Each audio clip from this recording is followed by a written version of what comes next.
thing to remember is that Christian Zionism is a very powerful force which goes back long before Jewish Zionism. Woodrow Wilson was a devout Christian who read the Bible every day. So did Harry Truman. In the Roosevelt administration, one of the leading officials, Harold Ickes, once described the return of the Jews to Palestine as the greatest event in history. It's realizing the lesson of the Bible. These are deeply religious countries in which the biblical commands, so-called, are taken quite literally. Also, this is just part of colonization. This is the last phase of European colonization. And notice that the countries that are most strongly in support of Israel are not just the United States. It's the United States, Australia, and Canada, the offshoots of England, Anglosphere sometimes called, unusual forms of imperialism. These are settler colonial societies. There are also significant geostrategic factors. You go back to 1948, there was actually a split between the State Department and the Pentagon in the United States over how to react to the new state of Israel.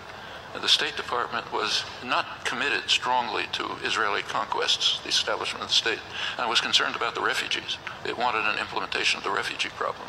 The Pentagon, on the other hand, was very impressed with Israel's military potential.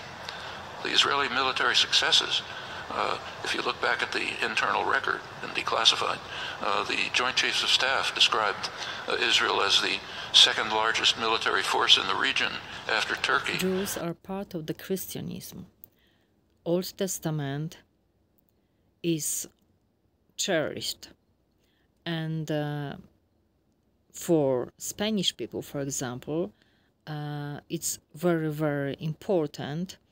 And Spanish people and both Americas, they just cherish Old Testament, and they put Jewish names to their children, that which will not happen, for example, in Slavic Europe, or I would say even any part of Europe like Italy or even France, Catholic before. But above all, this is the influence of Jewish policy, politics, banks, so money, and all the demonic reptilian forces connected to Jews.